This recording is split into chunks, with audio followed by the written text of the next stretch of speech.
ça vient de ta maison. Nos nuisibles domestiques ou... Non, c'est pas très drôle. Ouais, c'est vrai qu'ils sont pas domestiques. Salut à toutes et à tous et bienvenue sur votre podcast hebdomadaire. J'ai nommé Mardi. Après quelques semaines de silence, j'espère que vous avez toutes et tous, toutes les mardites, écouté notre petite fiction de réponse à ce qui s'était passé sur la toile. Qui s'est fait hacker. Si vous ne l'avez pas encore écouté, courez-y, c'est de la bonne qualité, on y a mis du cœur à l'ouvrage. Voilà, on se retrouve avec un nouvel épisode aujourd'hui de la saison 4. Un petit peu repompé de derrière les fagots du coup de la saison 1 parce qu'on va partir sur un format un peu plus à l'ancienne, mais on sait que vous l'aimez, c'est comme les chips, plus c'est à l'ancienne meilleur c'est. D'accord. Pas mal. Moi j'aurais parlé d'un bon vin, mais Un bon vin, Et un bon vin. de la moutarde à l'ancienne. De la moutarde à l'ancienne, voilà. Comme une bonne moutarde à l'ancienne, comme une bonne odeur de poivre. Voici un nouvel épisode de Mardi Madi, emprunté de nos anciennes formules. Alors, l'épisode d'aujourd'hui. J'adore. Mais attendez, on s'est même pas représenté. Mais Donc, on est toujours les je mêmes. suis Ellie, je m'appelle Ellie, je suis votre animateur de podcast préféré. Et je suis en charmante compagnie de Bulle. Comment ça va, Bulle? Bonsoir. Et de Juliette. Bonsoir. Vous allez bien toutes les deux? Mais très bien, fort bien. Ça va super. Génial. Parce qu'on va parler d'un sujet hautement badant ce soir. On va parler... Non, badant ou pas en vrai. Parce qu'on regarde notre passé avec pas mal de recul. Et en fait, certaines histoires qui étaient tristes sont peut-être drôles aujourd'hui, on sait pas, on verra. C'est clair. On va parler de quoi? On va parler des relations toxiques. Ta-ta-ta. Tintintin. Et d'ailleurs, si je puis me permettre la petite apostrophe, Bien sûr. intervention, on notera quand même que nos chers animateurs pirates s'étaient C'est intéressés vrai. à la question de méritons. Alors attends, donc que je me trompe pas. Nos amis Méritons- méritons les amis que l'on a? Non. A-t-on les amis que l'on mérite? C'est mieux. A-t-on les amis que l'on mérite? Ouais. Et finalement, en fait, on est un peu dans la prolongation de ce truc-là. Mais ils ont parlé un petit peu de l'amitié toxique, Ouais. ils ont effleuré le sujet, donc On va... reprend le flambeau, quoi. Voilà, on reprend le flambeau, on le prolonge, avec plaisir d'ailleurs. Bah, avec plaisir. Et merci d'avoir égayé l'été de nos auditeurs, d'ailleurs. Carrément. Les Alors, maudits et les merdis. les maudits, les maudites, les merdis, les merdites. Alors, on va commencer, encore une fois, à l'ancienne. Qu'est-ce que c'est qu'une relation toxique? Ah, quel plaisir! Juliette, pour toi, qu'est-ce que c'est qu'une relation toxique? Je dirais que c'est une relation qui, à court terme, semble tout à fait normale et qui se passe très bien, voire peut-être même trop bien, et qui, à partir d'un moment, commence à être dangereuse et met en péril, je dirais presque pas la santé mentale forcément, mais en tout cas la santé psychologique d'un des deux protagonistes de la relation. Tout à Waouh. Cette définition. Tout à fait. Je Surtout n'aurais d'une pas dit relation mieux. qui, à court terme, semble bénéficier d'un apport amical relativement modéré. D'un conscient bénéfique. Jules, t'es tout à fait d'accord avec cette définition? Mais oui, d'autant plus que plus tu parlais, plus j'avais cette image. Alors, j'hésite entre De la cellule descente aux cancéreuse enfers. ou la sangsue, je ne sais pas, j'hésite. Tu sais, cet organisme comme ça qui a pas l'air foncièrement inamical, mais qui, pour survivre, a besoin de se greffer sur un organisme vivant et de lui pomper sa sève jusqu'à ce que la cellule meure et qu'il en passe à une autre. Et c'est sa seule façon de survivre. Alors, c'est intéressant parce que toxique et vampirique, pour moi, c'est un peu deux fonctionnements inverses. Ah, Je sais c'est pas ce que vous en intéressant. pensez. T'entends quoi par Bah, vampire? pour moi, une personne toxique, c'est une personne qui te transmet son venin, tu vois, Ah qui te ouais. corrompt, tu vois. Une personne vampirique, c'est une personne qui t'aspire ta Alors, joie, tu vois, pour et ton moi, bonheur, tu un vois. toxique, ça t'absorbe ton sang aussi. Ouais, hein. moi Ça aussi. t'absorbe ton sang. Ouais, moi, il y a quelque Donc chose les de très toxiques sont vampirique. vampiriques. Oui, pour D'accord. moi, Oui, parce que le toxique, au pire tout pire, il te provoque ta haine ou ta colère, mais qui est rarement dirigée contre le monde entier, en fait. C'est juste, il te fait sortir de tes gonds, mais juste pour lui, pas pour le reste du monde. Ouais. Ou alors, au contraire, le reste du monde, tu t'éteins tellement t'as plus d'énergie. Ok. C'est rarement un truc qui te fait toi-même devenir un odieux personnage. D'accord. J'essaie de me gratter l'omoplate sans H. Et justement, Juliette, tu disais une amitié toxique, je crois, c'est une amitié qui à court terme se passe très, voire trop bien. Je suis grave d'accord avec ce Ouais. trop bien. Ouais, Bah, il m'a marqué aussi, je trouve ça intéressant. On parlait en off des pervers narcissiques, on a décidé de ne pas utiliser le terme. pour Parce ce qu'on n'est podcast. pas psychologue, ni psychiatre. mais qu'on essaie de l'être un peu. Mais, attends, qui ne l'est pas un petit peu. mais oui, parce qu'en fait, je pense qu'on n'a jamais, en fait, malgré toutes les expériences qu'on peut avoir des personnes toxiques, il n'existe pas le radar anti-personnes toxiques et qu'on le sait finalement pas trop à l'avance. Et des fois, il y a des amitiés comme ça un peu fulgurantes qui partent de pas grand chose et qui sont tellement intenses parce qu'elles viennent de nulle part et qu'elles te tombent dessus. Et là, ça se passe très bien. Peut-être à un moment, ça dépasse le très bien parce que c'est un peu excluant ou je sais pas comment dire, mais. Ouais, exclusif. Ouais. Exclusif, c'est mieux que. C'est-à-dire que la personne te prive de tes autres amis. Ouais, mais là, c'est vraiment dans le schéma le plus. Le pire qu'on puisse avoir. Hein, mais, corrosif. ouais. Mais. Et non, il y a un moment où en fait, ce qui pouvait être des qualités se transforme en défaut et c'est là qu'une autre nature apparaît. D'accord, mais alors est-ce que ce serait pas justement un peu un radar, ça, quand une amitié commence un peu trop vite, un peu trop bien, bulle Moi, je suis grave d'accord avec... Enfin non, justement, moi, l'histoire du radar, je sais pas si le mien est particulièrement perfectionné, hein. On n'est pas à l'abri d'un raté, mais je trouve que quand tu as une bonne expérience de nuisible, je trouve que quand même après, tu as quand même tendance à te méfier. Ce qui veut pas dire qu'il y en a pas un ou deux qui passent à travers les mailles du filet, tu vois. Et toujours les nuisibles, c'est petit, c'est fourbe, tu vois, ça rampe. Mais en général, je trouve que tu es quand même vachement plus protégé parce que tu reconnais des signes. Ouais. Tu vois, par exemple, quelqu'un qui a plein de problèmes ou pour qui ça ne va jamais, ou tu vois, qui a toujours quelque chose à reprocher au monde extérieur. En vrai, en général, le radar, il se déclenche, tu vois. Ouais, mais tu peux te faire avoir, quoi. Mais c'est vrai que là où le radar peut fonctionner, c'est qu'en général, moi, dans les personnes toxiques ou nuisibles que j'ai pu rencontrer, elles le sont jamais qu'avec moi. Et c'est là que c'est rassurant. C'est que le problème, il vient pas de moi ou il vient pas de vous si ça vous arrive. Une personne toxique, elle est souvent toxique parce qu'elle a aussi eu d'autres rapports toxiques avec d'autres personnes et le radar peut s'enclencher au moment où tu te dis genre ah mais c'est bizarre, elle sa durée d'amitié en gros sa longévité c'est max 1 an, tu vois, ce qui est pas énorme en amitié. Est-ce que c'est pas justement comme ça que tu te rends compte que tu es face à une personne toxique, c'est en parlant avec d'autres gens en fait. Si. Peut-être pour ça que la stratégie des personnes toxiques en général c'est de t'isoler des autres pour pas se faire démasquer en tant que nuisible. Oui, non, mais je pense, mais en plus, mais je pense que ça va avec l'idée de vampirisation. Je le vois vraiment comme un truc de, si tu veux efficacement pomper l'énergie de quelqu'un, tu peux pas le permettre de rayonner partout. Parce que ça veut dire que s'il va voir ailleurs, il se recharge. Il reprend des batteries, il reprend de la confiance, il reprend du peps, il reprend de l'amitié. Alors que si tu l'isoles, il devient sa chose en fait. Et toi, comme t'es trop bon, trop con, ou t'es inquiet pour la personne, c'est souvent ça en plus, les nuisibles, c'est ça qui est l'enfer. C'est qu'il y a une forme de perversité toi au départ, tu te sens plus fort qu'eux, parce que tu sens qu'ils sont dans un marasme de merde, tu vois, qui est global, et toi tu te dis, voilà, syndrome de l'infirmière classique qui marche en amour comme en amitié, genre. Moi j'ai grave ce truc-là, hein.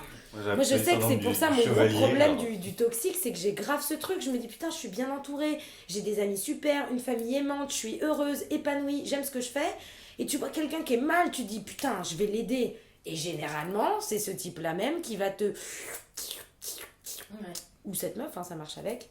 Et en fait, c'est au bout de 6 mois, 1 mois, 1 an que tu te rends compte que toute ton énergie est passée là-dedans et que ça va pas, quoi. Enfin, moi, ça ressemble à ça, mes expériences. Une personne toxique, c'est pas forcément juste un parasite qui vient se greffer à toi pour profiter en gros de ton soleil. C'est quelqu'un qui veut t'aspirer ta lumière, quoi. Qui veut te réduire à néant, genre. Ouais, mais pour exister, a besoin de ta réduction, en fait. C'est ça aussi. Grave. Ouais, il y a un truc très pervers, mais justement, c'est là la question. Jusqu'où est-ce que c'est conscient ? Moi, je suis pas sûre que ce soit... J'arrive pas à croire que, si tu veux, les gens toxiques, ce soient des sortes de gros pervers qui prennent du plaisir en t'anéantissant.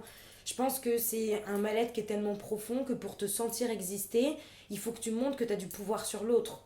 Et il se trouve que le pouvoir, c'est plus facile de l'exercer en tapant. C'est ça, c'est que contrairement à une amitié normale, et c'est aussi un des moments où tu peux te dire genre, ah, mon amitié avec cette personne X est chelou, c'est surtout quand il y a un sentiment de compétition, je trouve, dans l'amitié. Et c'est à partir de ce moment-là que tu te dis genre, ah merde, c'est bizarre parce que moi je mettais pas de compétition sur tel sujet, et puis là quand cette personne l'aborde, je sens qu'elle veut me montrer qu'elle est mieux que moi, ou elle s'en sort mieux que moi sur ce sujet en question.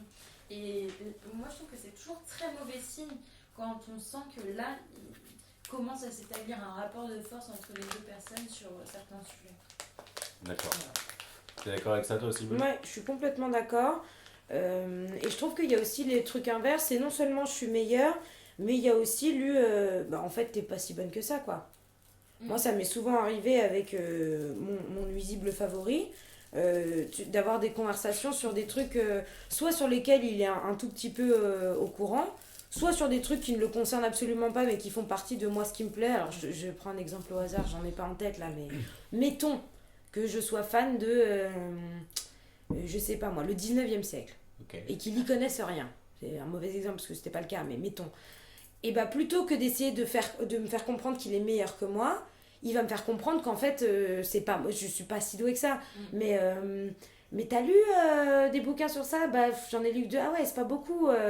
Mais tu t'y connais tant que ça parce que je comprends pas pourquoi tu fais pas des études dans ce sens-là. Bah parce que j'ai pas le temps. Ah, t'as pas le temps, mais en fait c'est que t'aimes pas tant ça, t'aimes pas trop ça. Pour finalement te faire douter toi-même du fait que c'est un truc soit que t'aimes bien, soit dans lequel t'es bon, quoi. Sans forcément avoir un rapport de compétition du moi je suis meilleure, c'est surtout toi t'es pas très bonne là-dedans, quoi. Donc qu'est-ce que le toxique ou la toxique te pompe en fait? T'as confiance en toi? Tout. Tout. Le Non, toxique ouais. te pompe tout. Bah oui, t'as confiance en toi,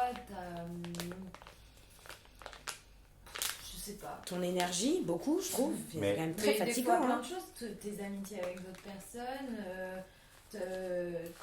ta crédibilité sur plusieurs sujets, enfin ce que tu disais en fait. Ouais. Mais ça peut aussi un peu te voler, enfin ce qui est... moi je trouve ce qui est horrible, c'est quand on essaie de voler, quand t'as réussi à avoir un peu de lumière sur toi, parce que tu penses bien te débrouiller sur un sujet et qu'en fait on s'accapare ton truc quoi. C'est des fois, et c'est ça l'anéantissement, c'est du vol en fait. Ouais. Vol de personnalité aussi un peu ou pas? Bah, Est-ce que vous avez déjà eu l'impression que d'être en relation avec une personne toxique qui vous volait un peu votre personnalité? Moi j'étais avec une personne, un de mes nuisibles, j'ai senti qu'on voulait me voler un truc qui est très bête. C'est genre, pas mon niveau de vie, mais oui, peut-être ma qualité de vie enfant. C'est-à-dire, étant née à Paris, la vie a été peut-être plus simple que pour certaines personnes parce que avec un niveau de vie plutôt agréable et tout. Et cette personne-là venait de la campagne un peu paumée. Et comme on évolue dans un milieu où la culture est très importante, bah, elle voulait me voler ce truc où moi j'avais toujours baigné dans la culture et pas elle. Et du coup, à s'inventer des vies auprès de personnes, moi je savais que c'était du mensonge, mais à faire croire aux gens que le quartier dans lequel moi j'habitais c'était son quartier, qu'elle connaissait les gens, qu'elle était. Enfin, et tout ça c'est du mensonge. Sauf que je suis présente, il y a un mensonge qui est dit ouvertement, et toi t'as la gentillesse de pas le fermer dire. ta gueule, quoi. Oui, parce que tu vas pas l'humilier, quoi. Et d'aller dans le sens de la personne en ne disant rien. Et c'est là que tu te dis, genre, il y a un problème parce que si je devrais en avoir rien à foutre et considérer que la vérité est la seule qui doit être entendue et dire, genre, excuse-moi, je crois que tu fais erreur. Voilà. C'est ma vie et pas la tienne. Parce qu'il n'y a pas de honte en fait. Parce Pas que du tout. sa vie, elle n'était pas honteuse. Mais selon elle, elle était tellement honteuse qu'il fallait prendre la mienne pour se construire une personnalité. Donc, ouais, en soi, un vol de personnalité. Pourquoi les toxiques deviennent toxiques alors? C'est parce qu'ils ont honte de leur vie ou parce qu'ils ont honte de la personne qu'ils sont? Franchement, c'est méga profond. Ils ont besoin de... Oui, donc clairement là, on va pas s'improviser. Non, moi je pense qu'il y a un psychiatre, mal-être, mais- il y a un mal-être profond qui peut être dû à plein de trucs. C'est soit génétique, soit un événement traumatisant, soit effectivement une enfance pourrie. Il y a énormément de jalousie à mon sens dans le toxique. Ouais, moi, je Parce qu'il cherche une lumière qu'il est incapable de produire lui-même. Et plutôt que d'essayer lui-même de devenir une petite luciole, il s'accapare la lumière de la lampe du terrasse, tu vois, de la lampe de jardin. Genre. Ouais, bon, écoute, le nuisible, c'est le papillon de nuit, quoi, tu vois. moi, je pense qu'il y a deux trucs. Il y a le nuisible hyper complexe lié au traumatisme, où là, on l'expliquera jamais. Genre, c'est tellement profond que la personne en veut aux autres, en fait. Ouais, c'est ça, t'en veux à Mais ceux qui vont bien, quoi. Il y a le nuisible le plus courant, je dirais, et qui, pour moi, qui est fondé sur le complexe. C'est tout. Genre, complexe d'infériorité, complexe manque de confiance en soi. complexe social, complexe physique, tous les complexes font qu'en fait ça a l'air de rien complexe, mais il y a des gens que ça peut retourner mais complètement quoi. Est-ce que du coup est-ce qu'un bon nuisible ou un nuisible très nuisible est un nuisible intelligent? Ouais, moi je pense. C'est Bah, rare d'être un bon nuisible. Parce qu'en fait, le mauvais nuisible, il y a le bon et le mauvais chasseur, il y a le bon et le mauvais nuisible. Le mauvais nuisible, c'est juste un con, en fait. Soit c'est un sale con, c'est-à-dire que genre c'est un type méchant ou La une meuf typologie. méchante. Non, mais c'est un type méchant, tu vois, aigri, qui va gueuler sur tout le monde, qui va jamais être content, qui va prendre la mouche pour tout et rien. Et ceux-là, ils sont faciles à éviter parce que c'est des sales cons. Donc de toute façon, ils voient pas plus loin que leur nez, c'est des abrutis, machin. Et t'as le nuisible, qui est pas forcément malin, enfin dans le sens intelligent, mais qui est malin socialement. Parce qu'en fait, il lui reste que ça. C'est-à-dire qu'il sait pas trop comment s'en sortir.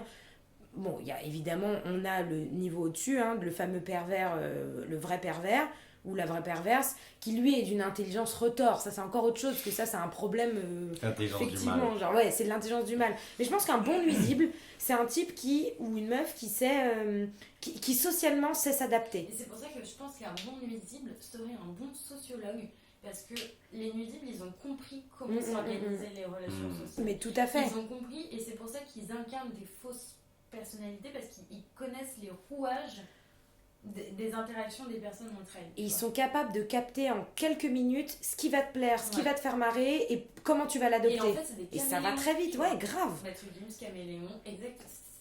Voilà. Bah, tout est dit, écoutez la chanson, merci d'avoir écouté Mardi Madi. Non, mais c'est vrai, enfin, je sais pas ce que t'en penses de tes expériences de nuisibles, mais il y a un truc social que je trouve très très fort. Parce qu'on se fait tous berner. Elle est trop sympa, oh là là, qu'est-ce qu'on a rigolé, ou oh, il est trop cool, on était sur la même longueur d'onde, au point que, comme disait Juliette, ça se passe trop bien. C'est trop bizarre d'être d'accord Ouais, sur moi, c'est tout, ça qui m'intrigue, heureux en fait. partout. Il y a plusieurs choses qui m'intriguent. C'est déjà comment une personne qui, en gros, part d'une espèce de mal-être, que ce soit un complexe ou quoi, développe une intelligence sociale aussi élevée, tu vois. Première chose. Et deuxième chose, comment des gens pas trop cons se font berner. Et troisième chose que je trouve ouf, c'est comment ta relation avec la personne toxique commence en fanfare pour entamer lentement une descente aux enfers terrible, quoi. Parce que c'est terrible, parce que du coup tu te remets en question, tu sais pas si c'est toi qui es méchant, si tu as envie de descendre la personne et de l'humilier, parce que forcément quand tu te rends compte que tu es en contact avec une personne toxique, tu as envie de la percer à jour, et non seulement toi, mais de la mettre à nu devant tout le monde, quoi. Et du coup, bah, forcément, ça te pousse à avoir enfin, du ressentiment, de la haine, quoi. Et du coup, à avoir des sentiments un peu malsains. J'ai envie que de révéler au grand jour à tout le monde à quel point, je sais pas quoi, c'est une menteuse, c'est un menteur. Du coup, tu te demandes si c'est pas toi le méchant dans l'histoire, Bah, quoi. bien sûr. Surtout, comme tu dis, quand la plupart des personnes toxiques, en fait, ont vécu des trucs assez chums dans leur vie et que du coup, c'est compliqué pour toi de vouloir les défoncer. Mais c'est ça aussi, c'est que à la base, si tu deviens pote avec eux, et ça m'intéressait ce que tu disais, le syndrome de l'infirmière, de vouloir absolument les prendre en charge, les aider. Est-ce que vous pensez que, par exemple, les personnes qui se font berner par les nuisibles sont forcément des gens qui ont ce syndrome du chevalier ou de l'infirmière à vouloir aider la personne? Moi, je pense que je l'ai eu un moment avec un de mes nuisibles, mais que maintenant, enfin, ça m'a tellement vaccinée que maintenant, je serais prête à aider personne, quoi, parce que. Bah ouais, je comprends. Enfin, c'est horrible, hein, mais voilà, enfin, il y a personne. Je pense que personne ne se sent pro-chevalier ou bonne infirmière, mais c'est juste que il y a des moments dans la vie où on est attendri, tout ça. Enfin, ça arrive à tout le monde. Il n'y a pas de personnalité plus sensible de l'être que d'autres, mais juste, en fait, c'est aussi ça, aimer quelqu'un, c'est parce qu'à un moment, on l'aime vraiment, la personne. Enfin, il n'y a pas de mensonge. Au début, ça part sur un accord un peu tacite, mais qui est sans faille. Et aimer quelqu'un, c'est aussi considérer que tout n'est pas évident pour lui, et aimer quelqu'un, c'est l'aider. Enfin, et c'est après qu'on se rend compte que. Mais au début, on tombe dans le panneau, hein. Ouais, non seulement on tombe dans le panneau, mais oui, moi je pense qu'on a vraiment ce truc, en tout cas moi, mes expériences avec mes nuisibles, c'était ce truc du... je suis plus fort que ça, je suis plus fort que son malheur et je l'aime tellement que, bah, évidemment que mon amour va suffire Ouais. à Genre, je vais régler le l'aider à s'en problème. sortir. Moi, je l'aime tellement et on s'aime tellement et c'est tellement beau ce qu'on est en train de vivre que il y a rien de plus beau. Et comme en plus le nuisible sait très bien que c'est ça qu'il faut jouer, c'est-à-dire qu'au début il va prendre tout l'amour que tu lui donnes et un jour il va se mettre à le réclamer. Et c'est moi je situe à ce moment-là la charnière où toi, infirmière, tu te rends pas compte, mais où la vapeur change de sens et où ça commence à devenir franchement malsain. Parce que tu donnes avec grand plaisir jusqu'au jour où ton ou ta nuisible te sort une petite phrase qui se décline dans toute possibilité, du genre si tu m'aimais vraiment, tu. Ou si tu m'aimais autant que je t'aime, tu. Ou si tu me comprenais vraiment, tu Ouais, ferais. c'est du chantage émotionnel. Ça quoi, devient un chantage affectif. émotionnel qui fait que comme toi t'y crois parce que tu l'aimes vraiment, tu te poses la question et tu te dis oh putain, est-ce que je le ferais? Et comme généralement la réponse est non, mais c'est souvent la réponse est non parce que la réponse ça devrait être il n'y a aucune raison que tu me poses cette question, et bah t'as envie de répondre ok je le fais, tu vois. Quelqu'un qui te dit mais t'es pas capable de, je sais pas, tu préfères passer, des trucs vraiment anodins, tu préfères passer cette soirée-là avec tes amis plutôt qu'avec moi? Et tu réponds, bah ouais, mais c'est prévu depuis un mois, tout le monde m'attend, ça fait longtemps que j'ai pas vu, ou machin revient du Portugal, je l'ai pas vu depuis un an et demi. Et l'autre qui te dit, bah si tu les préfères à moi, vas-y. T'as envie de dire, mais attends, si t'as un peu de recul sur la situation, tu te dis, mais attends, il n'est pas question de préférence, c'est une question de circonstance et pas de préférence. Mais ton nuisible va réussir à te mettre le doigt sur une petite culpabilité du genre, ouais, bah moi j'aurais pas fait ça. Sauf que le nuisible, comme il a que toi, c'est facile de dire qu'il aurait pas fait ça. Parce qu'évidemment qu'il aurait pas fait ça, il a pas de potes qui reviennent du Portugal. Je dis ça comme si c'était du vécu, alors que c'est un exemple, ça m'est jamais arrivé. Donc, un des traits du nuisible, c'est une de ses marques de fabrique, c'est la culpabilisation de l'autre. Au bout d'un moment. Moi je pense, ouais, mais évidemment, toujours larvé.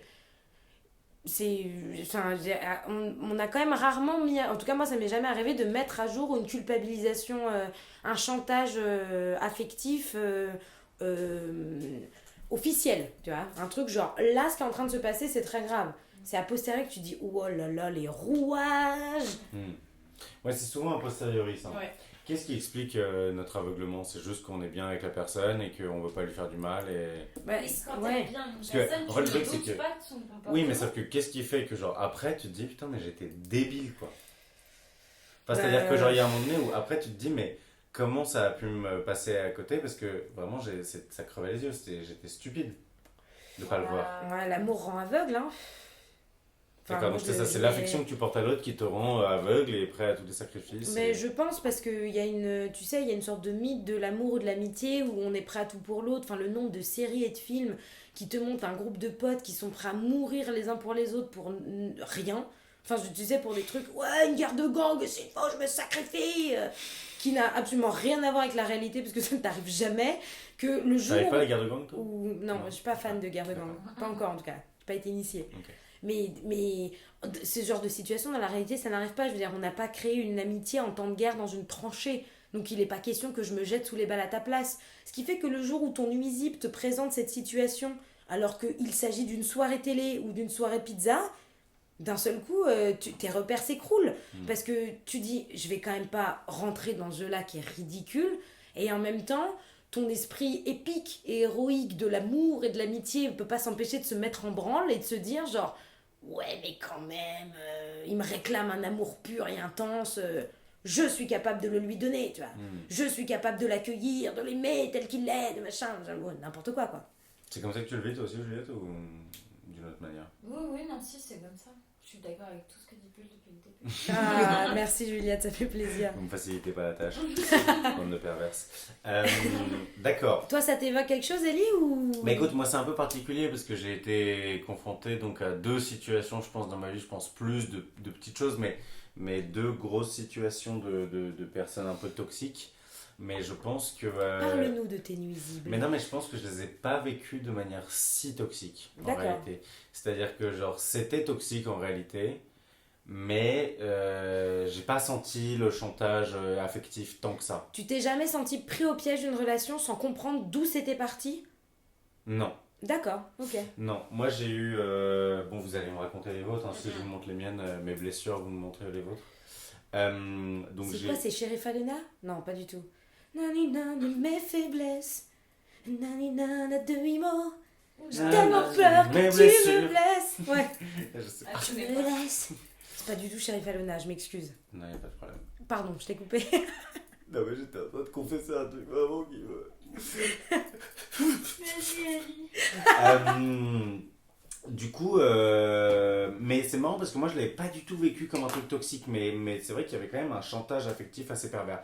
Donc c'est dans les deux personnes, en fait les deux personnes étaient touchées par un syndrome pathologique. La première était schizophrène, Yes. la deuxième était mythomane. Yes, yes. Mais ça, c'est Euh, ton expertise.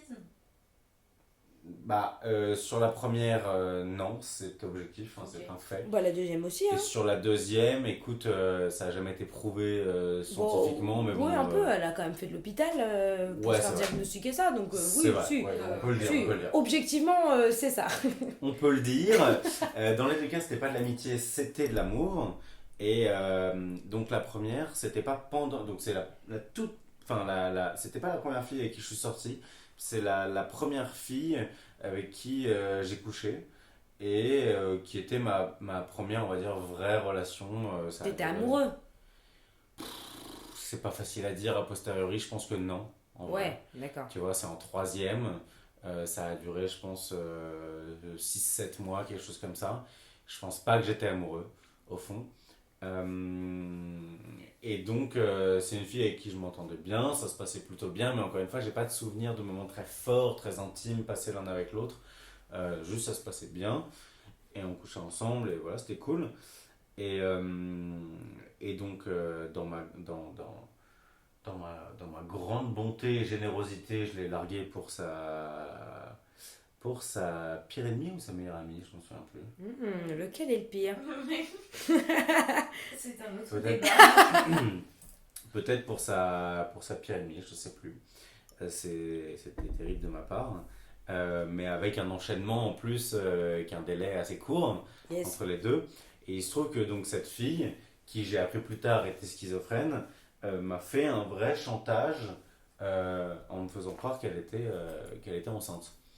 Donc est-ce que c'est vraiment une relation toxique? Parce que moi j'ai pas vraiment senti de la toxicité dans notre relation au jour le jour. Et pour elle te montrer qu'elle était enceinte pour que tu restes avec elle. Exactement. C'est-à-dire qu'en fait, elle m'a dit, au moment où j'ai commencé à me mettre avec l'autre, elle m'a dit, bah voilà, je crois que, enfin, j'ai pas eu mes règles depuis 2 mois ou un mois, je sais plus. Elle m'a dit, ok, moi je vais t'accompagner à acheter un test de grossesse et tout. Stoïque. Bah non, mais en mode calme, tu vois, en mode on va pas paniquer. Genre, c'est bien que tu me le dises au début, et genre, moi, même si je suis avec une autre fille, enfin, j'assume mes responsabilités, tu vois. Il me semble pas qu'on avait couché sans capote ou quoi, mais bon, dans le doute, on va à la pharmacie, je lui achète le test de grossesse, 14 balles sa mère. Ah ouais, ça coûte cher, ouais, c'est ça pas coûte vrai, cher, hein. hein, ça coûte cher. Et donc là, si vous voulez, pour vous remettre les choses dans leur contexte, j'ai 14 ans. Hein. Ça Non, fait mais plaisir. pour que vous compreniez un peu le délire, quoi. Donc, T'en parles évidemment à personne, j'en si. parle à personne. Bien sûr. Elle rentre chez elle, elle me dit le test n'a pas fonctionné. What Il y a the eu fuck? un bug, le test n'a pas fonctionné. Je suis en mode ok, c'est pas grave, on va aller en acheter un autre. Oh là là là là. Et bam, 30 balles. Du coup, bam, 28 balles. On va en acheter un autre. Elle me dit ça a toujours pas marché. Ça a pas marché. Tu vois. Là, il y a un peu écrit Il y a un pigeon peu. quand même, non? Non, mais il y a écrit pigeon, mais Non, si mais là, tu il y veux, a enfin. signal d'alarme, il y a un problème. Oui, mais en même temps, mets-toi à ma place. Oui. Ouais, c'est Ah, clair. oui, non, mais J'ai avec le 14, recul, non, mais j'ai il y a un 14 problème. piges, Non, bien sûr. et je me dis, Mais tu sais même ça pas se comment trouve, ça marche. voilà. en- non, je savais juste qu'il fallait pisser dessus et qu'il y avait un plus au moment qu'il s'affichait. Ce qui est déjà pas mal. Ouais, c'est vrai, hein. Mais j'étais en mode, ça se trouve, c'est possible que ça n'ait pas marché, tu vois. Je voulais en acheter un troisième. Non. Attends, juste, à chaque fois, c'est toi qui payes? Oui. Oh, c'est relou, ça, un peu quand même, hein. Écoute, c'était un truc un peu stéréotypé. Je pense que je me faisais un devoir de lui payer. Oh là là. Il dépose sa semence, c'est lui qui paye. Bon, voilà. Et là, en fait, elle m'envoie une photo en mode d'un test de grossesse, genre positif. Mais en mode. Mais non. Si. Mais en mode chelou. Enfin, la photo, elle est en mode Sorti Google d'Internet, Images. ouais. Ah, la photo, elle est un peu en mode ouais. Google Images. C'est tu pas vois. ses doigts. Non, mais je sais pas, mais Genre, la il photo, est elle est. posé sur une Non, mais la table. photo, elle est trop. Elle est pas. elle est pas homemade, tu vois. Elle est Ouais, en elle mode... est pas 2008, quoi. Elle est... elle est... 2010, je crois, en l'occurrence. Très jolie, très jolie. Elle est pas en mode prise avec un vieux portable en 2-2. Genre, je te montre un résultat, on s'en fout de la qualité, quoi. Exactement. Avec un Blackberry. Quelle belle époque. Et du coup, en fait et là, à ce moment-là, elle me dit, bon, bah voilà, il est positif. Donc, moi, je te fais une proposition simple. Soit tu quittes ta meuf actuelle et on se remet ensemble.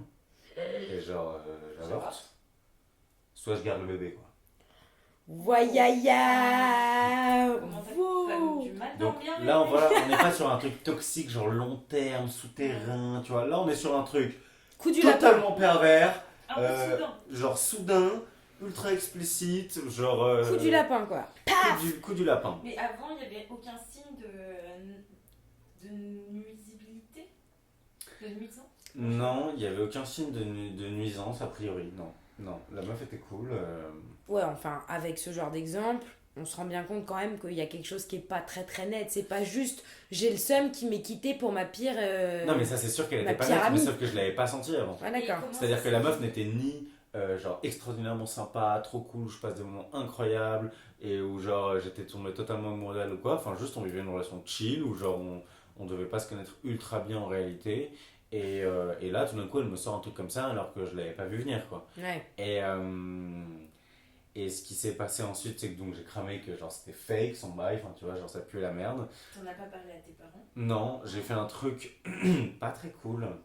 C'est-à-dire que, en gros, en fait, j'ai foutu un énorme coup de pression collectif. C'est-à-dire que je suis venu avec tous mes potes, Oh. et tous les potes de ma meuf, et toutes les potes de ma meuf. Et en gros, on l'a chopé après les cours, parce qu'on était dans le même bahut, plus ou moins.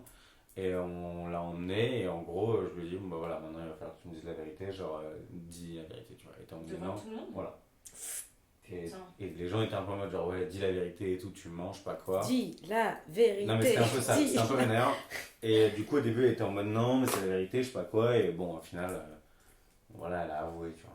Putain, franchement, moi je pense que dans sa situation, j'aurais continué à mytho, hein, parce que Et, là c'est une question de survie. Enfin, Non, mais elle a avoué, c'était un peu très chum. Moi, je me sentais pas super bien d'avoir fait ça. Et en même temps, je trouvais que ce que j'avais fait n'était pas grand chose par rapport à ce qu'elle avait fait. bah, ouais. Et pour terminer sur cette meuf, il se trouve qu'ensuite j'ai appris qu'elle avait grave dragué et couché avec mon cousin.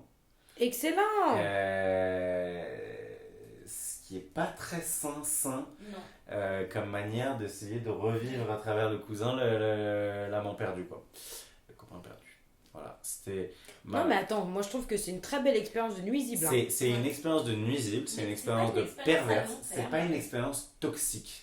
Genre dans le sens d'empoisonnement à petit feu, tu vois. Non, non, mais ça c'est un bon coup de cyanure, tu vois. Oui, c'est un bon coup de cyanure, oui, c'est Là, ça. ça va très vite, quoi. Ouais, c'est ça, Tu vois. exactement. Mais pour 14 ans, la meuf, elle a du potentiel nuisible. Oui, voilà, c'est ça. C'est-à-dire que tu l'as peut-être pas senti parce que, je sais pas, X raison, t'es peut-être pas resté assez longtemps sous son égide, on sait pas. Mais vu l'histoire. En fait, je n'ai pas ressenti d'égide ou de joug ou quoi. Joug. Le joug. Le joug.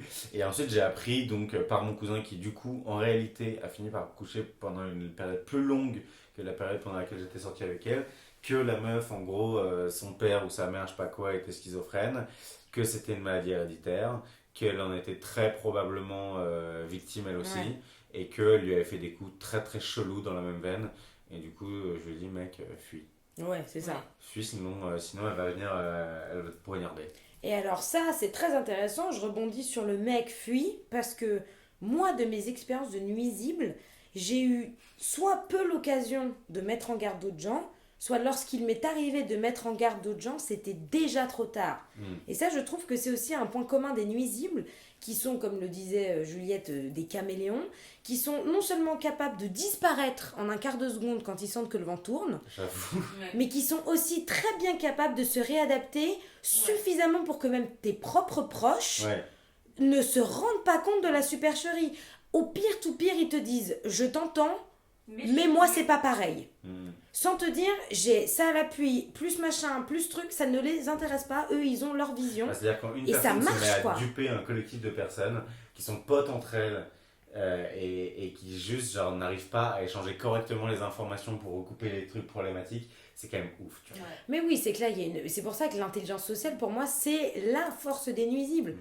Et pourtant, c'est ça qui est étonnant, c'est que moi, dans mes expériences de nuisibles, ça a été deux expériences complètement différentes parce que pas du tout les mêmes caractères. Et pourtant, il y a une forme d'intelligence sociale qui se dégage. Mais d'un côté, c'était quelqu'un d'extrêmement extraverti, et de l'autre, au contraire, c'est quelqu'un de super réservé, de super timide.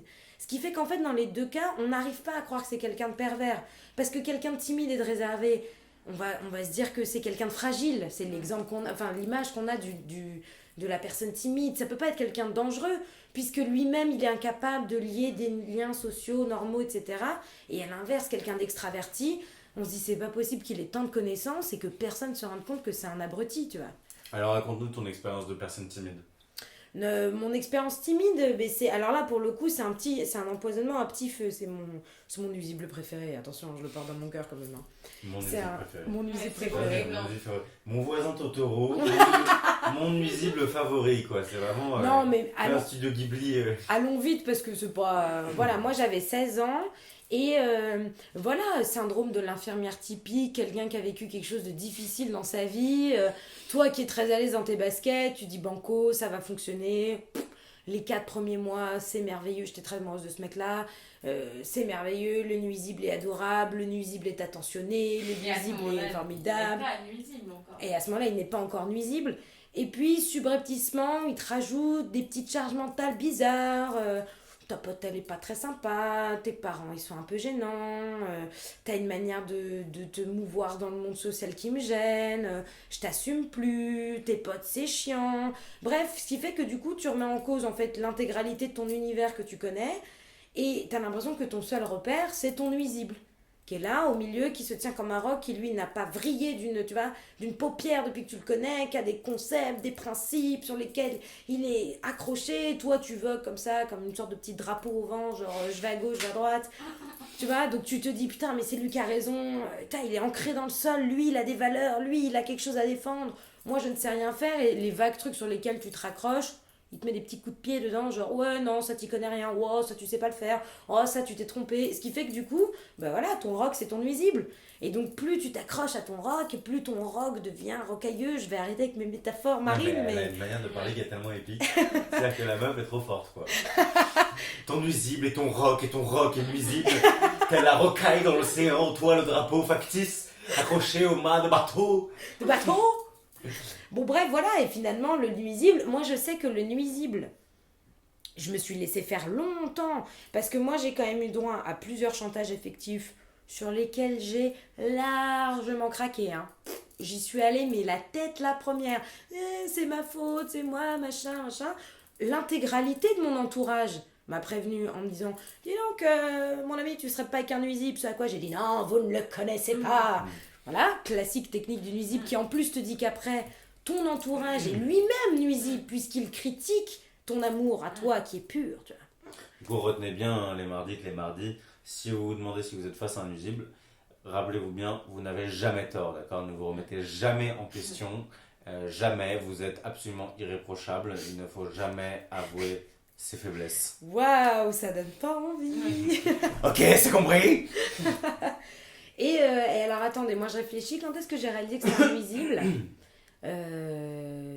Ah si, je sais. Le jour où j'ai eu droit à un dilemme impossible. Waouh. Tu vois? Ah, est-ce que c'est en mode... Quoi que je réponde, j'étais perdante. Genre, Ah oui, il a pu en trouver mode... ça. Attends, moi il y a un dilemme impossible que j'adore, est-ce que c'est en mode sois moins obéissante? Tu connais ce dilemme impossible? Ah, intéressant. Quoi que tu fasses, t'es niqué, tu vois. Ouais. Mais c'est pas un dilemme. Bah... C'est un ordre. Oui, mais justement... Mais parce que là, il t'a proposé Oui, il t'a proposé j'avais le choix. deux options. tout à Les fait. deux. Les deux, c'était niqué. Mais alors, tu peux nous. Alors, je vous D'accord, raconte c'est pas une mon dilemme. injonction contradictoire, c'est Ah un non, dilemme non, c'était impossible. un dilemme C'est impossible. très fort. Ouais, Ah d'accord. mais c'était trop bien. En gros, pour vous raconter, Pile, je gagne, face super. voilà, c'est ça. Et c'était vraiment ça. Pile, je gagne, face super. En gros, le problème, qu'on ne va pas résumer parce qu'on s'en fout, il y avait un doute qui est rentré dans l'esprit du nuisible, Ah oui, je me souviens. où il s'est dit, Bulle m'a trompé. il m'a trompé. Savoir si c'est vrai ou non, c'est pas important. La réponse est que non, mais c'est pas important. Parce que dans l'esprit du nuisible, de toute façon, c'était acté.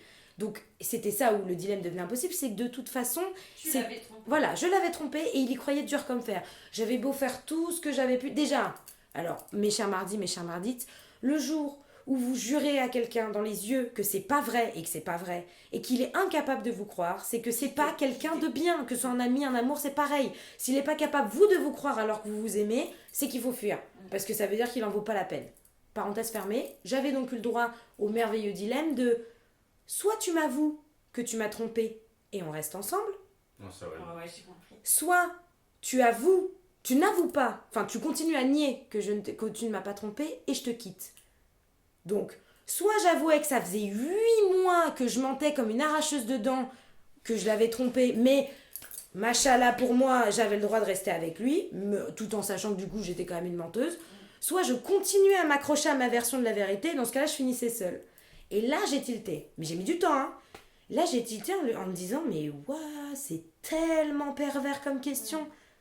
Et là je me suis dit, ok, T'as réagi stop. comment? Alors déjà j'ai chialé, hein, parce qu'il faut pas oublier que je suis fragile quand même. D'abord j'ai chialé comme une merde, en lui disant, mais s'il te plaît, fais pas ça, mais gna gna. Bon bref, voilà, ça ne marchait pas, il disait, choisis.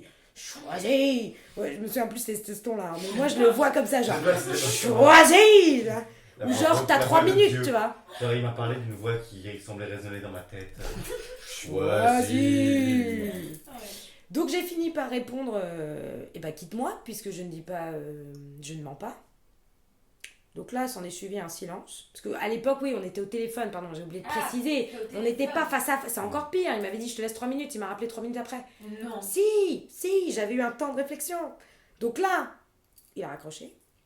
Donc là, pleure, évident, classique. Et après, j'ai reçu une photo de... alors attendez que je dise pas de conneries. Il me semble que c'était une lettre que je lui avais écrite, une carte postale, découpée en petits morceaux dans sa poubelle. Genre, voilà ce qui reste de nous, quoi. Donc j'ai chialé, hein. Et 20 minutes après, il m'a rappelé en me disant, c'est bon, tu as passé le test, je te crois. Oh, le malade. Pervers. Et là, je me suis dit, ah, ça pue du cul. Mais bon, j'ai mis 9 mois à m'en rendre compte, hein. Ouais. Le temps d'une grossesse, hein. Alors de là... Non mais en plus, alors moi je sais pas toi pour toi Juliette, mais moi mon expérience de nuisible, quand tu disais santé, moi non seulement c'était santé psychologique, parce qu'évidemment il avait réussi à faire le vide, j'étais pas seule, mais je me sentais seule, ce qui revenait au même, j'ai l'impression que personne me comprenait, mes amis me comprenaient pas, ma famille me comprenait pas, alors qu'ils ont été exemplaires, je veux dire, ils m'en ont jamais voulu, ils m'ont jamais lâché, mais moi je me sentais seule, Mais après, ouais.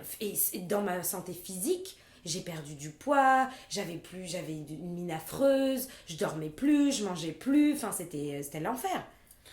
Juste avant que tu racontes Juliette, ton expérience, quand tu dis ma famille, mes proches ont été exemplaires, qu'est-ce qu'ils ont fait? Parce que concrètement, qu'est-ce que tu fais? Genre, est-ce que tu engueules la personne qui est sous l'emprise, parce que c'est clairement une emprise, de la personne toxique, enfin tu l'engueules, tu la rassures, tu lui dis qu'elle se méprend, tu fais quoi? Qu'est-ce qu'ils ont fait tes proches? Moi, mes proches, ils ont eu tous des réactions un peu différentes, mais qui me semblent tous... Mes amis, ils ont tout de suite été dans le... Moi, je cautionne pas, mais si ça te rend heureuse, vas-y. Ok. Mes parents, ils étaient un peu plus angoissés parce que ils osaient pas intervenir dans ma vie amoureuse et en même temps ils voyaient bien que ça déconnait sévère. Donc ma mère elle m'envoyait des liens internet avec ce que c'était qu'une personne toxique, un pervers narcissique, ce genre de... Mais sans rien d'autre, genre renseigne-toi comme ça, je te dis ça comme ça. Et un jour où j'ai tilté, c'est mon père qui est quand même le type le plus bonnard du monde. Ça veut dire quoi? Bonne patte, quoi. Ouais, tu vois, gentil, enfin bon. Ah. Je veux dire, c'est juste un type, tu vois, alors ça peut lui arriver de s'énerver, mais il s'énerve jamais vraiment, quoi. C'est un type extrêmement placide, si tu veux, placide. Et un jour où, parce qu'en plus il a jamais intervenu dans mes relations quelconques, parce qu'il s'en fout, et que je fais ce que je veux, et un jour il s'est mis à hurler sur mon nuisible. Et ça n'était... Devant le nuisible? Sur le nuisible au téléphone. Il m'a arraché mon téléphone des mains pour hurler sur le nuisible. En disant, bon rien, un truc classique de papa en colère, tu touches pas à ma fille, la prochaine fois que je te vois je t'étrangle, ça va pas te comporter comme ça, t'es qu'une sale nuisible. Là, pour T'es être qu'une poli. seule nuisible? Oui, bah c'était pour pas dire un mot vulgaire. D'accord. Moi, je reste poli, hein, attention. Ok. Donc voilà, on va remplacer tous les mots vulgaires par le mot nuisible. Et c'est des trucs un Espèce peu de idiots, mais nuisible. sur le coup, moi j'ai pas forcément réalisé, mais c'est après quand j'ai commencé à me poser des questions que je me suis dit, je sais que je suis bien entourée parce que mes proches ils sont assez formidables, Ouais. ils ont toujours été corrects, droits, ils ont été de bons conseils, qu'ils peuvent pas tous avoir tort, avoir raison. Ok. Et quand j'ai fini par quitter mon nuisible, il y en a pas un qui m'a fait un reproche. Il y en a pas un qui m'a dit putain, ça fait 6 mois qu'on te le dit, t'es con. Ils m'ont tous dit Ils on devaient être t'aime. contents. Bah, ils savent que Ouais. c'est que l'emprise, quoi. Bah non, justement, on était très jeunes, enfin mes parents peut-être, mais mes amies, elles avaient le tes même âge amis. que Ah moi. oui, je croyais que tu Il n'y en a parlais de tes pas parents. une qui m'a fait une réflexion négative. Ouais. Elles m'ont tout dit, on est là pour toi, c'est important que tu te sentes mieux, on est content que tu l'aies quitté, mais c'était pas ah ben je te l'avais bien dit. Et elles ont été géniales là-dessus, parce que d'un seul coup, j'avais l'impression d'être de nouveau hyper entourée, alors qu'en fait, c'est D'accord. moi et moi seule qui avait fait le vide, quoi.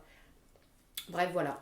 Est-ce que, juste dernière question, est-ce que tu as compris dans un déclic que ça déconnait, ça puait du cul, ou tu as compris progressivement? Non, dans un déclic, j'ai vraiment eu besoin d'un déclic. J'ai vraiment eu besoin d'un moment de... Pour être tout à fait honnête, le dilemme, ça a été ma puce à l'oreille, mais c'est pas là où j'ai quitté mon nuisible. J'ai quitté mon nuisible quand il a été physiquement violent. Alors attention, hein, je suis pas une femme battue, mais il a eu un geste envers moi physiquement violent. Bon, on s'en fout, il m'a poussé, donc calmons-nous. Hein. Mais en fait, c'est là où... C'est marrant parce que moi, c'est exactement pareil, mais je réponds pas. Ah, cool. Bah, en fait, je pense que ça vient de l'éducation que ma mère m'a donnée, du genre, ma fille, tu seras forte, indépendante, et jamais personne te touchera.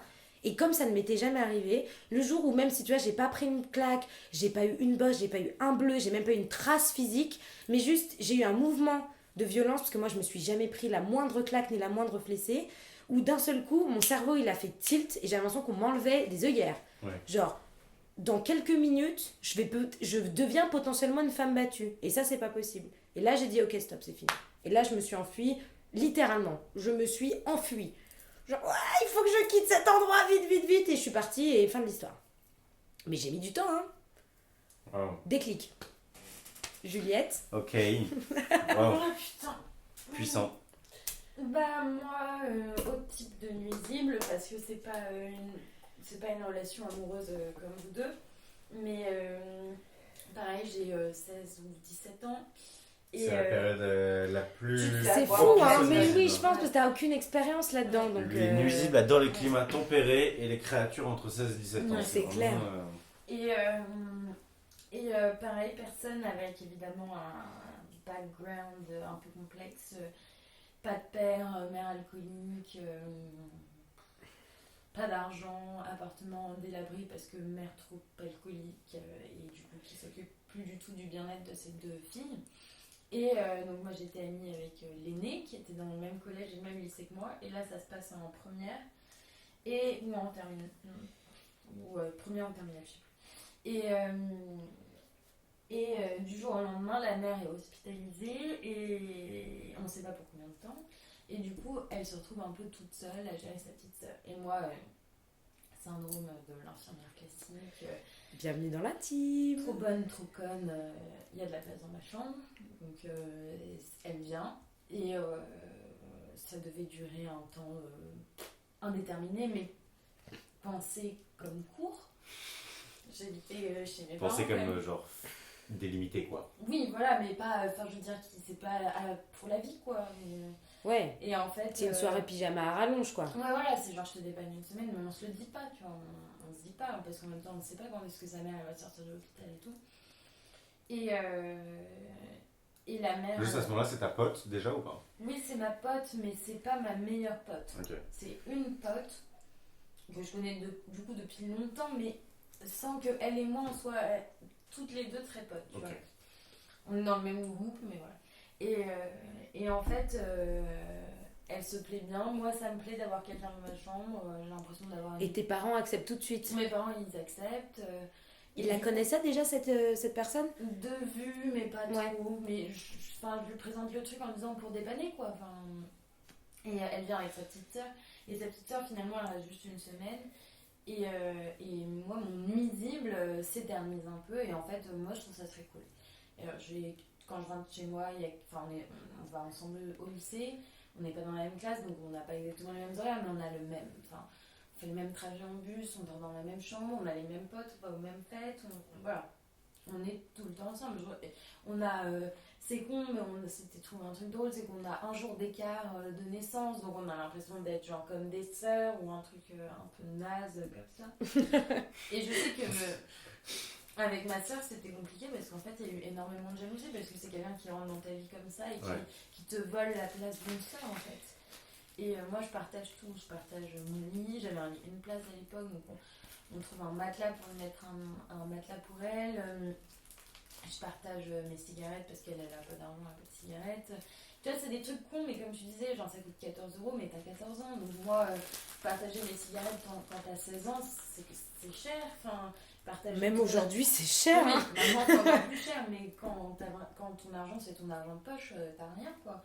Je partage mon argent de poche, mes fringues, je partage tout et du coup Ton espace vital en mon plus. espace Hein. vital et du coup une partie de mon intimité, de ma personnalité, ma famille, enfin tout quoi. Donc elle dînait avec vous et tout. Tout le temps. Mais oui, parce qu'en plus, tes parents l'accueillent du coup. Oui, elle fait face à une bonté de cœur généralisée, tu vois.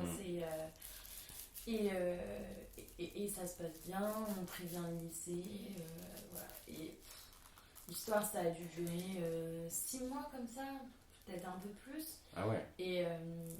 Et c'est long, tu vois. Et à un moment, avec ma mère et d'autres mères d'amis qu'on a, réussissent à lui trouver une place en foyer et tout. Donc un truc où elle paye pas trop de sous et elle se retrouve à avoir une chambre cool. Donc là, on s'éloigne un peu tout en restant très potes, etc. Et en fait, ce que j'avais pas remarqué, c'est que c'était une fille que mes potes n'aimaient pas trop et moi je comprenais pas pourquoi et ça me blessait parce que je considérais que si on l'aimait pas, c'est qu'on m'aimait pas aussi. En fait, on formait comme presque comme un couple ou genre, tu comprends pas pourquoi. Enfin, vous avez pas le droit de pas l'aimer parce que si vous l'aimez pas. Oui, c'est mon choix. Voilà, et puis sinon, j'explique, genre non, mais vous savez, vous pouvez pas imaginer, elle a une vie compliquée. Tu mets beaucoup d'énergie à convaincre des gens que toi t'aimes et qui te disent, genre, bah non, je sais pas, elle est bizarre quand même. Et voilà. Et en fait, jusqu'au jour où on reste en contact, mais on n'habite plus ensemble. Et elle décide de venir au Liban avec mes parents et moi. Donc, d'avoir toute ma famille paternelle. Donc, une vraie. Enfin, moi, ça me faisait plaisir, mais c'est quand même s'incruster dans une partie de ma famille qu'elle ne connaît pas du tout. Et puis qui était un privilège que tu avais réservé à personne. Enfin. Et financièrement, un peu gênant parce que. Elle prétexte des trucs comme quoi elle n'arrive pas à prendre son billet sur internet, mes parents avancent le billet, mais c'est des trucs ça coûte 500 balles. Enfin, voilà. De toute façon, on n'était pas à 500 balles près parce que pour tout l'argent qui avait servi pour la nourrir ou quoi, bien sûr. Ouais, c'était largement excédé. Bref, et on se retrouve au Liban. Et là, pareil, au Liban, on dort dans la même chambre, machin. Ça se passe bien jusqu'à un moment, l'avant-dernier jour, où elle me fait péter un câble sur une histoire de clope. Où, en gros, jusque-là, on fumait mes clopes parce que j'avais des roulés, que ça n'existe pas, les roulés au Liban. Et sauf que ça me saoulait qu'elle n'ait pas anticipé, qu'elle n'ait pas acheté de clopes avant. Et donc, on fumait mon paquet tout le temps. Ce qui faisait qu'elle se servait. Ah oui, parce qu'elle se servait dans toutes mes affaires sans me le demander. Pour elle, c'était normal de se servir. C'était devenu normal. Mes choses étaient ses choses, tu vois. Tu étais devenue sa chose. Ouais. Et elle se servait dans mes clopes et jusqu'à un jour où je me rends compte qu'il n'y a plus de clopes, tu vois. Et moi, mes parents, ils toléraient qu'on fume, mais pas au point où c'était eux qui nous achetaient mes clopes. C'était genre... Tu te démerdes. Ouais. Your body, Ouais. your choice. Mais c'est toi qui te payes ta drogue, quoi. Ouais. Et là, ça me saoulait parce que je disais, genre, Marie, voilà. Micheline. Lisible. Lisible. T'as merdé parce que du coup, je vais devoir demander à mon père, parce que mon père étant la seule personne qui avait de l'argent du Liban sur lui, qui nous achète des clopes, et moi, ça me gêne. Genre, ça, c'est un truc que je voulais pas j'avais anticipé pour pas qu'on se pose ce truc-là, tu vois. Et elle était là, genre, non, mais c'est bon, pourquoi tu t'oses pas, c'est pas normal, enfin tu dois faire ça pour nous et tout. Et moi c'était vraiment un truc méga tabou avec mon père, donc ça me gênait. Je le fais et mon père me donne de l'argent, mais pour un paquet de clopes, que je considérais être mon paquet. Et juste, elle m'avait trop saoulée, j'avais demandé, donc c'était mon paquet. Ah non, il m'en avait acheté 2, elle l'avait fumé en 10 heures, quoi, et elle piquait dans le mien, tu vois. Et ça me saoulait, mais j'en pouvais plus. Et en fait, on s'est embrouillé. Et cette embrouille, elle était un prétexte pour que sorte tout ce qui était accumulé. Et en fait, elle a pété un câble devant toute ma famille, où elle m'a humiliée devant tout le monde, en expliquant que j'étais une gosse de riche, une fille à papa, de mon père, que tout ce que j'avais, je ne le méritais pas, que j'étais égoïste, que je ne partageais rien. Mais des trucs qui m'ont fait monter les larmes aux yeux, parce que t'es là où tu te dis, j'ai mis 1 an de ma vie de côté pour toi. Enfin, j'ai tout donné pour toi. Et toi, tu dis devant tout le monde que je suis égoïste, je suis une fille à papa, et que j'ai juste des thunes, et ouais, je m'en fous. Et en fait, le fait est qu'elle s'est retrouvée dans une famille très entourée, et je pense qu'elle l'a pas supporté parce que c'était le contraire de sa situation. Et c'était trop pour elle. Et en fait, ce qui s'est passé, c'est que après qu'elle pète son scandale devant tout le monde, ma grand-mère, qui est la seule qui ne parlait pas français et qui ne comprenait pas du tout ce qui était en train de se passer, mais t'es invitée chez ma grand-mère, genre, respecte un peu, hein, tu payes même pas ton billet d'avion, non, elle respectait rien du tout. Et là, elle est descendue, elle a claqué la porte super fort, et elle est descendue en bas, et ma mère, elle m'a dit, genre, bon, attends 5 minutes et tu descends là, calmer le truc, tu vois. Et là, je suis descendue, et pareil, un peu comme une nuisible de bulles, bah, je me suis retrouvée un peu collée contre le mur. Et j'ai vu son visage genre, super énervé avec une veine gonflée entre les 2 sourcils. Et là, elle avait le poing, comment on dit, fermé comme pour donner un coup. Et j'ai senti que j'allais me prendre le coup, tu vois. Et je me le suis pas pris parce que elle s'est retenue, mais elle l'avait comme ça et très proche de moi. Et là, je me suis dit, bah non, en fait, ça va pas se passer comme ça. Tu t'es invité, tu veux me frapper parce que t'es pas d'accord avec une histoire de cigarette. Si c'est ça que tu retiens, c'est la goutte d'eau qui va faire déborder le vase. Et le fait est que après, elle est remontée, elle a fait une sieste. Et après, elle est venue me voir en mode ça va, Juliette, genre comme si c'était rien passé. Et moi, je tombais des nues, quoi. Et ma mère m'a dit, genre, il reste 24 heures, tu fais un effort pour 24 heures. Ça a été hyper dur parce que je lui en voulais énormément de ne pas se rendre compte de tout ce que j'avais fait.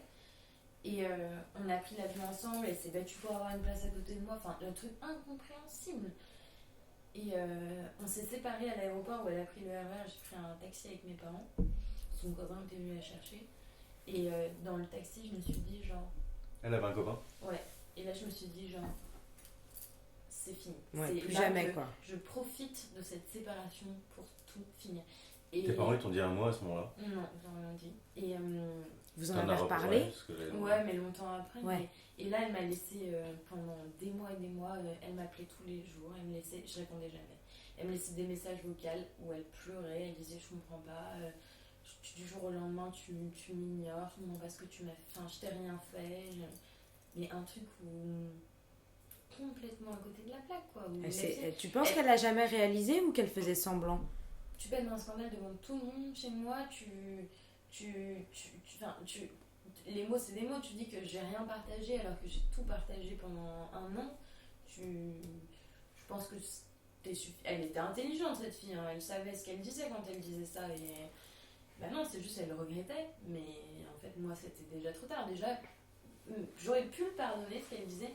Mais le coup du poing serré, genre je vais te donner un gros coup dans la gueule, ça, non, ça passe pas, quoi. Et c'est pas passé. Et le fait est qu'on ne se voit plus.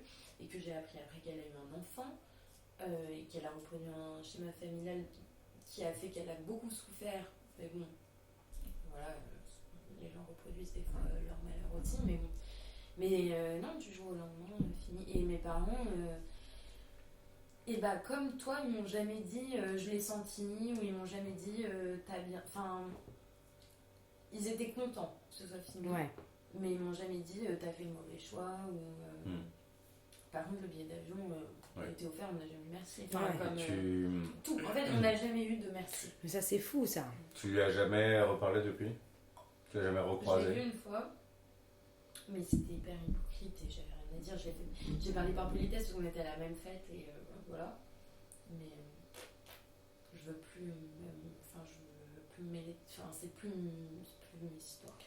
Et combien de temps elle a mis à arrêter de te harceler? Je pense bien 2-3 mois. Ah oui, quand même. Ok. Et t'as eu des échos, je sais pas, de proches à elle qu'elle aurait eu après sur son expérience? Moi, j'ai raconté à nos amis en commun. Et le fait est que je je mettais souvent les gens d'accord de mon côté, quoi, parce que objectivement, j'étais victime de quelque chose d'assez nuisible, hein, enfin toxique. Et mais elle a gardé contact avec certaines personnes, mais elle parle pas de cette histoire. Elle parle pas de ça? Non, mais pour elle, il y a rien. Elle voit pas le problème. Genre c'est toi la coupable finalement de l'avoir abandonné du jour au lendemain. Abandonné comme ça. Eh bien, Ouais. eh ben, merci pour cette belle expérience de nuisible. Ouais. Alors on en avait une dernière, mais je pense qu'on va s'arrêter là parce que ça fait déjà 1 heure d'émission. On aura l'occasion de vous raconter cette histoire une autre fois. Oui, parce qu'elle vaut le détour, elle est sympa. Elle vaut le détour, elle est sympa, mais là bon, on a chacun raconté une histoire, chacune plutôt forte. Je remarque d'ailleurs que cette émission était remarquablement organisée, 30 minutes de parlotte un peu théorique, 30 minutes de témoignages personnels. Eh bien, Je nous trouve très forts personnellement. Ouais, mais ça comme d'hab. Je sais pas pour vous, mais moi ça m'a beaucoup intéressé. Si vous, mardi, vous êtes sujet à des nuisibles, à des personnes toxiques, repensez à cet épisode, aux différents traits de caractère qu'on a évoqués. Ne tombez pas dans le piège. c'est clair. Attention aux relations trop faciles. L'amitié, ça se conquiert progressivement. Et quand c'est trop beau, trop vite, ça peut devenir un cauchemar tout aussi vite. Ouais, et très important aussi, moi je veux signaler un point, la culpabilisation post-nuisible et il faut pas accepter ça parce qu'on l'a tous eu, de cette culpabilisation du j'aurais pu mieux faire, j'aurais pas dû faire ça, j'aurais dû m'en rendre compte, ça va à la poubelle, ça on peut pas, c'est pas de notre faute. Voilà. Et genre on a été des vraies victimes de ce truc là, victimes consentantes à fond, beaucoup trop, mais c'est pas y a pas de si c'était à refaire il faudrait pas le, non, ça vaccine. C'est une bonne expérience d'avoir un nuisible. Ouais, c'est ça. Et plus on la passe, gêne, beaucoup de personnes passent par là. et mieux c'est. Parce qu'évidemment, là, on a des expériences de nuisibles qui sont des expériences relativement courtes. Entre 6 mois pour toi, Juliette, 9 pour moi, et toi, Ellie, une sorte de cyanure qui t'est arrivé dans la gueule en 2 semaines. On a de la chance d'avoir vécu des nuisibles qui nous ont suivis pendant une période d'adolescence, qui d'ailleurs, on le rappelle aussi, étaient aussi leur période adolescente. Ce qui fait qu'aujourd'hui, nos nuisibles ne sont peut-être plus des nuisibles, ou plus de la même manière. Chacun se cherche comme il peut, mais je pense à plein de... j'ai pas de connaissances, mais des nuisibles qui durent sur des années et des années. On a eu la chance, nous, de vivre ces expériences-là à l'époque où on était encore très jeunes, donc c'est pas... Enfin, moi, je pense que c'est bien. Ouais. C'est comme un vaccin. Là, on parlait de cyanure, Non, vaccin. mais c'est vrai, il y a des gens qui connaissent des nuisibles, qui sont sous l'emprise des nuisibles pendant des années. C'est beaucoup plus compliqué, c'est dans des cadres familiaux, Ouais. dans des cadres au sein du mariage. Là, c'est beaucoup plus galère. Dès qu'il y a des enfants en jeu, ça devient une grosse galère. Donc ouais, moi, je suis finalement assez content d'avoir connu des expériences comme ça, parce Bien que sûr, maintenant, je suis un peu ça vacciné. forge. Et en vrai, Juliette, au début, tu disais qu'on n'avait pas trop de radar, mais je pense qu'au pifomètre, maintenant, Ouais. on peut... Disons qu'on a 3 points de plus que la moyenne, quoi. Je sais Bah, pas si on est à 100%, mais... Non, mais tu sens un peu le coup fourré, il y a un petit Ouais. sixième sens qui Et commence à se maintenant développer, aussi, tu vois. ton radar, c'est... Enfin, moi, mon radar perso, c'est écouter les gens que je connais bien et qui... Enfin, l'avis des gens Ouais, moi aussi, ça m'a appris ça. qui, je sais, ne me veulent pas de mal. Quoi. C'est sûr, Tout à fait. c'est sûr. Enfin, bref. En tout cas, merci beaucoup, cher Mardite, cher Mardi, de nous avoir écoutés pendant maintenant 1 heure et presque 4 minutes. Aïe, aïe, aïe. C'était un plaisir pour nous d'en parler. Pas forcément le sujet le plus évident, mais voilà, encore une fois, très intéressant. Merci d'avoir suivi cet épisode de Mardi Madi. On se retrouve la semaine prochaine avec un nouvel épisode. De quel sujet allons-nous parler? Cela reste un mystère. Mais On garde le suspense. vous ne tarderez pas à le découvrir sur YouTube. Voilà. N'oubliez pas de mettre un petit pouce bleu à cette vidéo, de partager à vos amis si cela vous a De vous abonner intéressé. à la chaîne pour toutes les nouveautés qui sortent chaque semaine. Ou de laisser un commentaire avec votre avis Ça personnel. nous fait toujours plaisir. Voilà, On est vous trop embrasse contents de très vous fort. retrouver, vous nous aviez manqué. Tout à fait. On vous fait des bisous, on vous embrasse, on vous aime, toujours fidèle au poste. Mardi, mardi. C'est vrai que ça faisait trop longtemps, j'avais oublié comment on concluait un podcast. Des bisous, ciao tout le monde. Bisous. T'aurais dû faire.